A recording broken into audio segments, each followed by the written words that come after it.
conservation story of Kanha is a great success story. And today we have well over 800 swamped barasingas, the hard-ground barasingas of Kanha.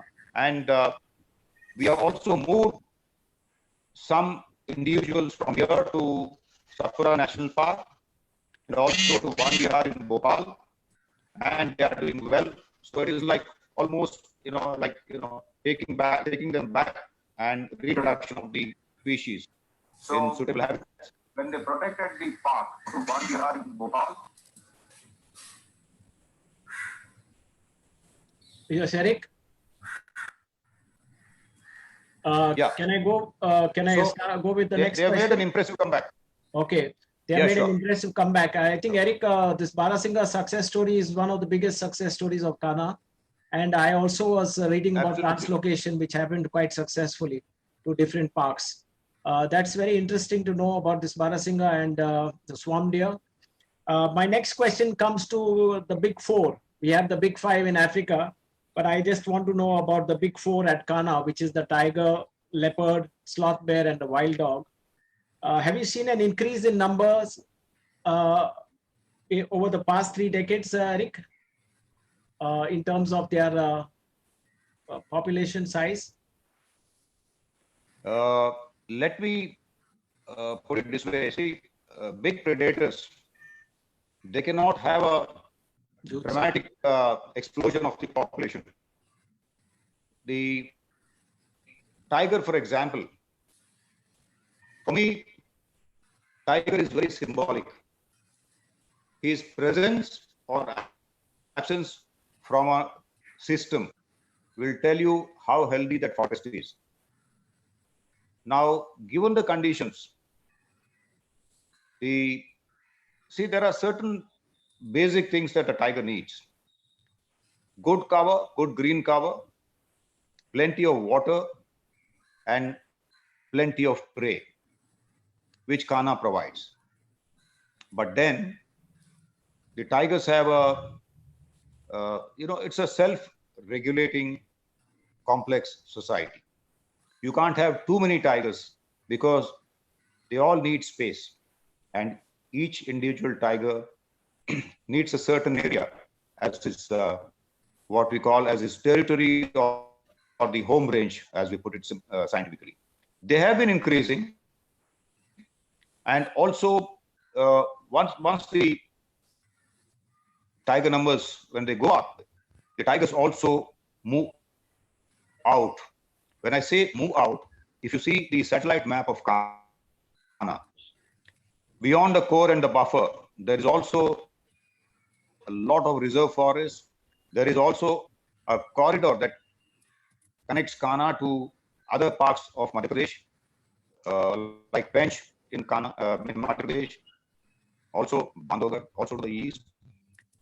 So it's not like a captive, zoo or something where we keep captive animals. Once the population rises, for example, the top predator like tiger, the individuals will go out in search of new territories, new areas.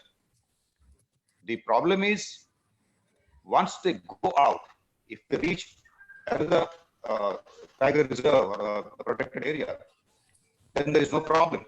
But they have to walk a lot through, and sometimes they have to cross villages or populated areas. So then we are not very sure of what happens to those individuals. Yes, the leopard population, you will see more leopards on the periphery of the park than in the core area, because when the tiger is around, the leopard will keep a low profile. Even if he is there, he will not show himself up because he is competing with the tiger, but he is no match. So he has to maintain a low profile. That's why we always see more leopards in the buffer or on the periphery of the park. We have been seeing an increase in the sloth bear population. But the wild dogs, their population goes up and then there is sudden decline. There are various factors. They also move a lot. And also they are prone to certain diseases like the canine distemper and things like that. But that is quite natural. It comes and goes in cycles. I've seen about 35, 40 wild dogs in a pack, but now the largest pack that I've seen this season is only about 14 dogs. So their population keeps going up and down. Yeah, thank you. This is very important that we can still see the big four, and it's nice to know that the sloth bear population is also increasing because they are quite rare to see. I've seen just a couple on my various sightings inside the park. Uh, it's also good to know about the tigers and the healthy numbers that we have at Kanha because of the size, and so same for the leopards. And though the wild dog is a matter of concern, but I guess since they travel in packs or in groups, it's easy to contract diseases. That's also a big challenge as well. I want to ask you a little bit, and I think probably you answered it in the first part, but do you think the tiger is the king of the jungle because it has adapted itself very well to the vagaries of nature? Why do you say the tiger is the king of the jungle, at least in most of our tiger reserves? Well, the tiger was fairly well distributed in India once upon a time. From the northwest, like Rajasthan, to Kerala, down south. Unfortunately, the pressure on the habitat and immediately after independence, a lot of land was cleared for agriculture and grow more food and all those things. So I think there was a lot of pressure on the habitat of the tiger than direct poaching or hunting or whatever. And even today, the biggest challenge is the habitat. We are talking about numbers. We have about 3,000 tigers as per the official census figures. But even if we want to have about, say, 8,000, 10,000 tigers, where do we keep them? We don't have enough place for them. Now, when you say king of the jungle, the tiger just makes the whole jungle complete. You can't have the tiger in isolation. If the tiger exists in one jungle, that means he has got plenty of food, plenty of shelter, water, and there is no disturbance or threat to his life, which means it's a completely preserved, protected park or a protected habitat. Now, for a tiger to survive, he needs plenty of food. And plenty of food comes from the herbivores that he feeds on. And they can survive only if there is plenty of vegetation, including grasses. And it's only when that vegetation and the forest is protected, he is there. Now, you must have experienced in Kanha or even in Bandhavgarh, Ranthambore. When a tiger just decides to get up and starts walking, the whole jungle comes alive with alarm calls. The deer, the monkeys, the jungle fowl, the peacock, even the birds like the tree pie, Rufous tree pie, they all give out alarm calls. So there is a mark of respect. I mean, that is from our point of view, but it's mainly, these are the alarm calls. Look, there is something which is walking, which could be dangerous. So alert. So, I mean, and you have seen him walking in the jungles. It's only when he's hungry, he will go out, he'll make an attempt to bring his prey down. And it is estimated that only 1 out of 20 attempts is successful. It's not that he'll just go and, bring down something. And he will not go and kill another deer till he has finished his meal, till he has finished one full kill. He has worked very hard for it. He will kill a deer or any other animal for that matter. He will drag it to a safe place where he can feed on it. So he treasures his kill, and that also is conservation. He will not leave anything, just to rot and waste. He will not leave the half-eaten carcass and go and kill another deer. Now he is conscious he knows that he has to finish that kill. And whatever he leaves behind, that is for other scavengers. So it's a complete system which works so well in the jungle. That's nature's design. Yes, this is quite a fascinating story of how the tiger grows. I think let's take it on the other side and let's talk about the friend of the animals, that is the monkey or the langur or the macaques. How do they help the prey? You know, by warning signs. They also a very symbiotic relationship they have with these deer and feeding them sometimes seeds from the top of the trees or throwing fruits. So can you talk a little bit about these most fascinating creatures which are very helpful to the prey? Eric? Yes, see, let me tell you, uh, uh, put it in simple words. See, monkeys have very good eyesight.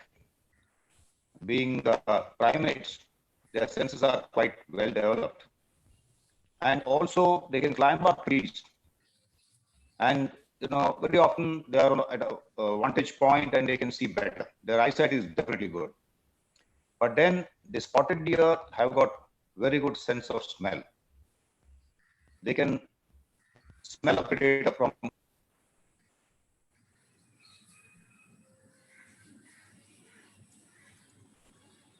the wind is in a favorite direction.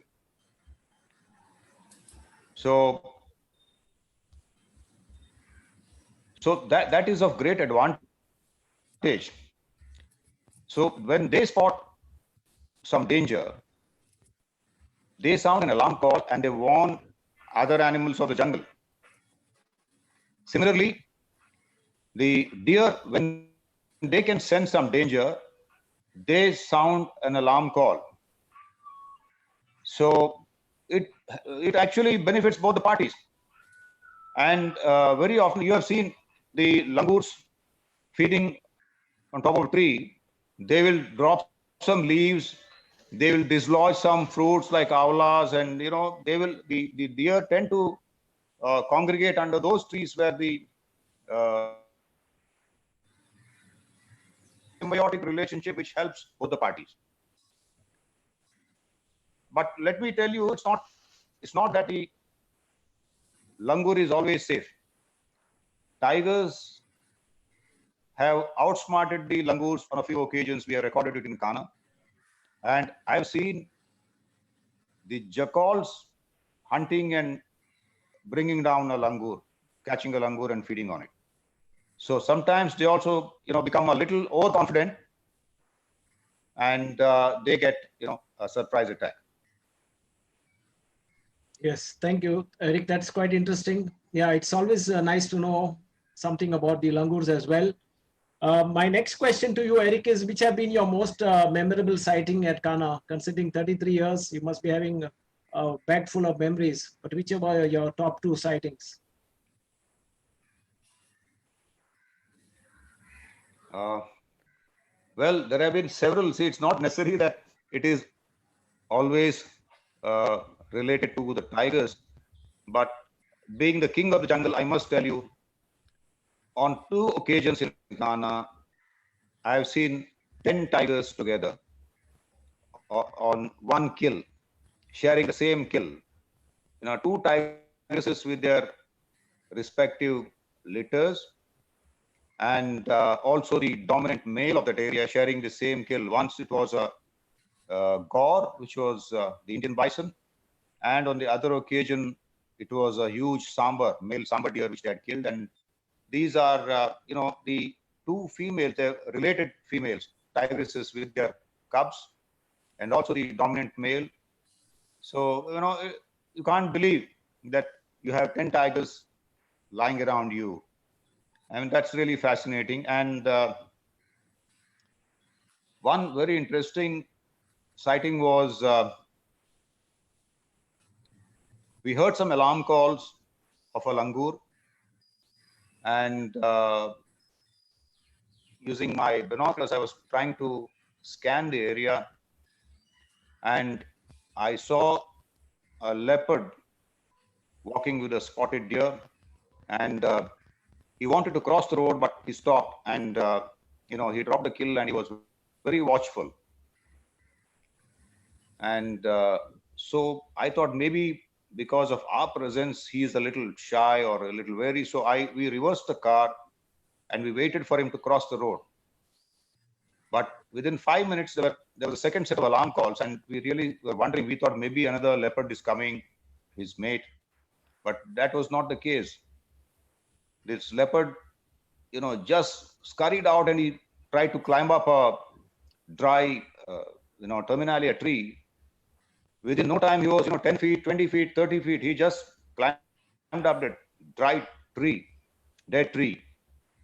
And then we realized there was a tigress which was coming there. She had sensed that this leopard has made a fresh kill. She came and snatched the kill from him, or rather, not from him, the kill which was made by the leopard. And she got the kill. She crossed the road and she carried it. And this poor leopard was there for good 25, 30 minutes. He was not sure whether the tigress is there or not.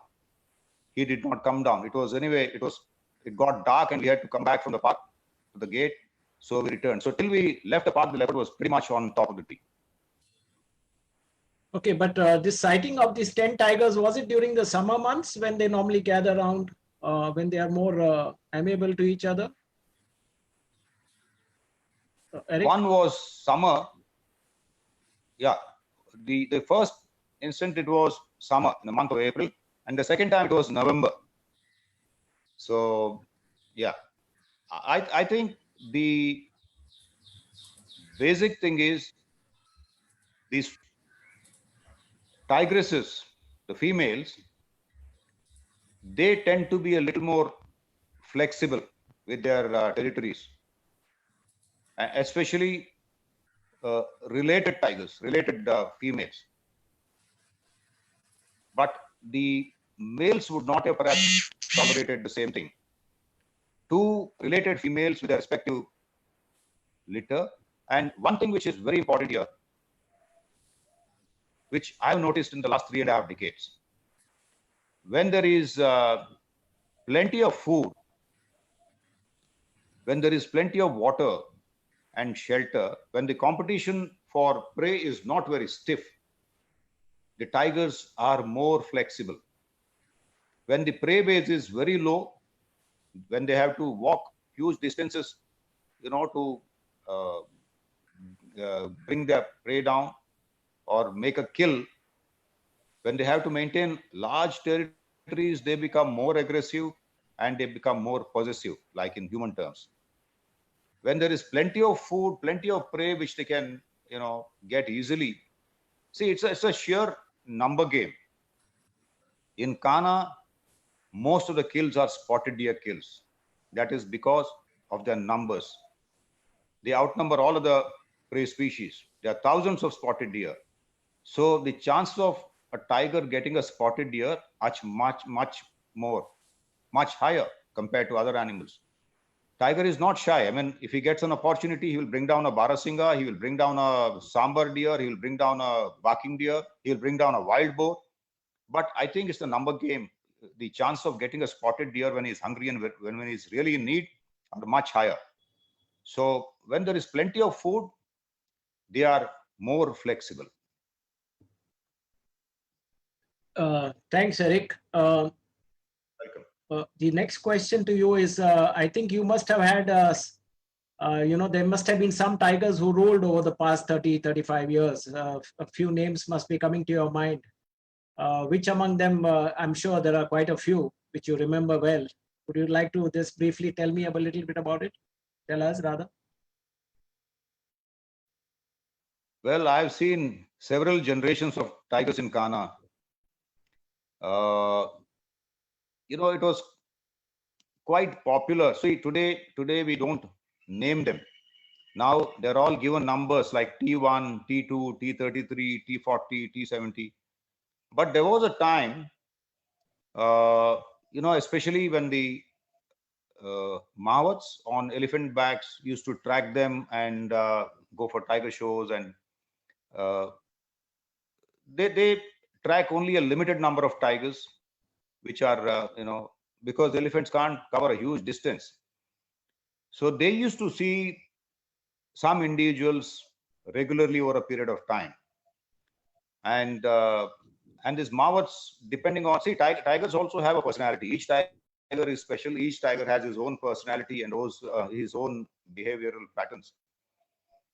So some tigers are huge. Some tigers are aggressive. Some tigers, they are very shy. So the marmots started naming these tigers. Now, when I had first come to Kanha in 1986, there were two tigresses which were ruling the Kanha meadows.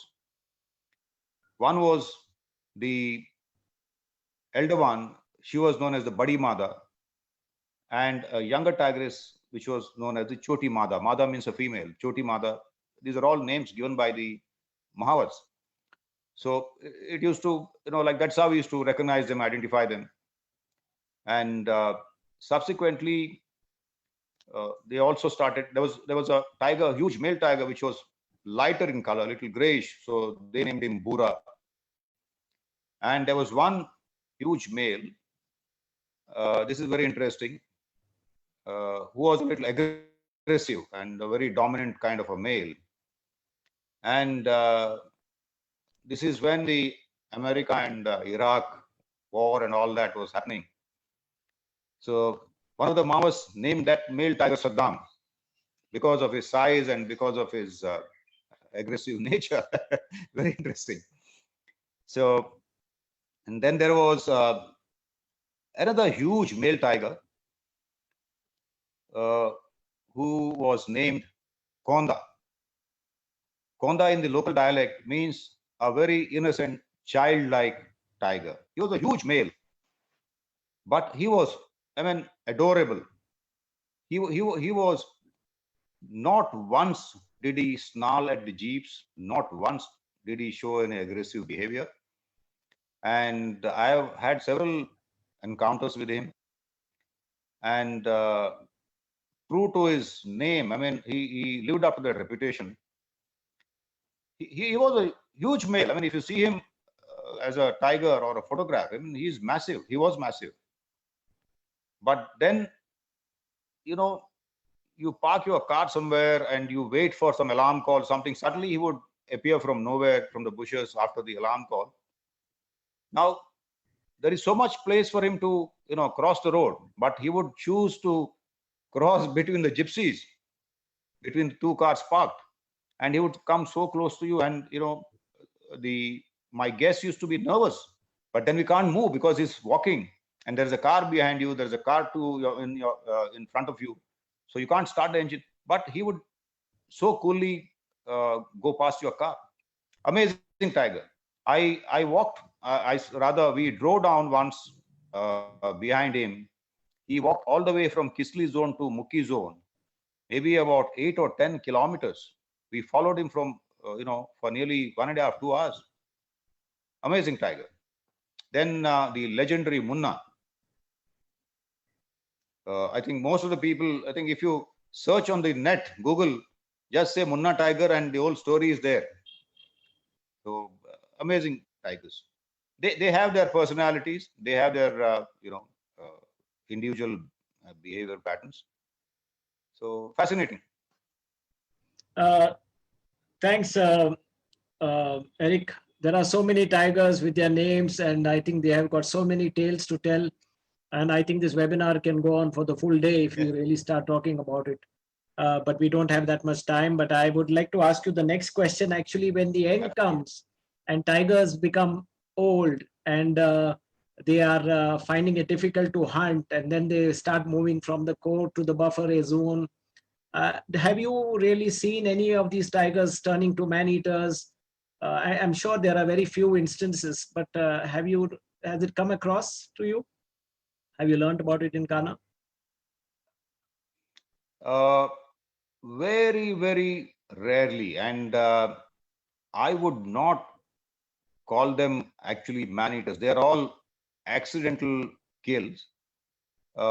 See, very healthy tiger reserve or a very healthy park where everything is balanced well, the tigers really don't live to that age. They see, for example, Munna has lived for 16 years, and there are some exceptions are there because Munna is very adaptable.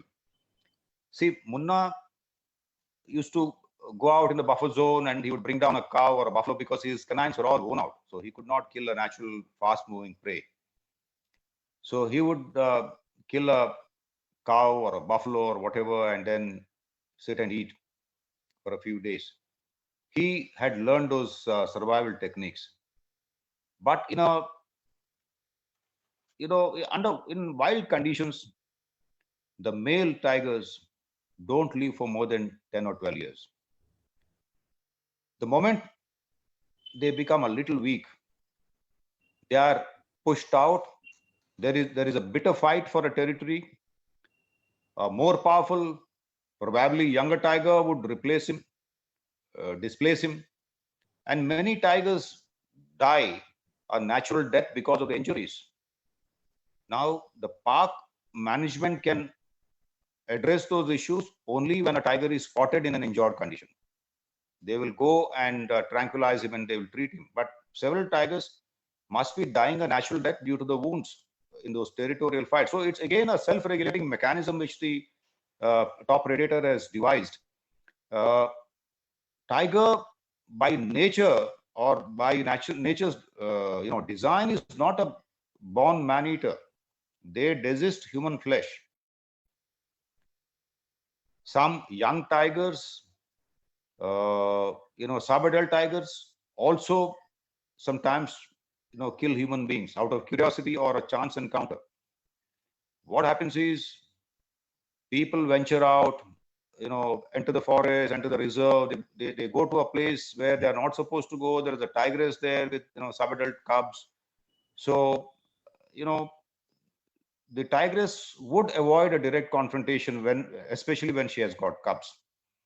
But under threat, yes, she would go and attack.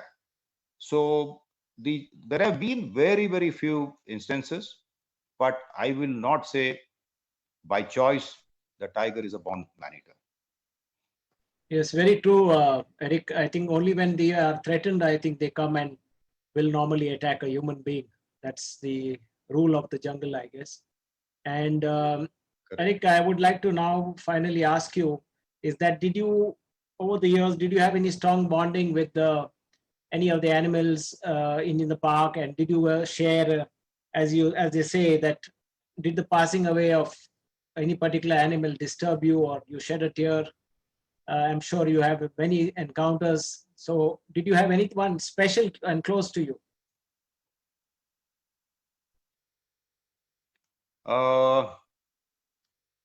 Yes, see, as a biologist, I can't be attached to any particular animal or particular individual, but yes, we used to see a tiger very frequently in the Mukhi zone, and he was Munna's son, who got this name called Chota Munna, or the Link 7 male, because Link 7 is an area where he was born. The tigress, his mother, she's lived there, and he became a very dominant male of Mukhi area. And for nearly 3 or 4 years, we used to see him very frequently, and he was not shy. And he would walk in front of your car, or if he's lying in a water tank in summer, he would be there. He was not shy. He had seen several thousand tourists, so he was not bothered. And he also had this very curious habit of just lying under the culvert, on the main road. So sometimes you stop and wonder where this fellow is and why there are no alarm calls. And suddenly, after 20-25 minutes, he would come out of that, from under the bridge, and he would get up and stretch himself and start walking. So we had seen him in 2019 October, and after that, he suddenly disappeared. So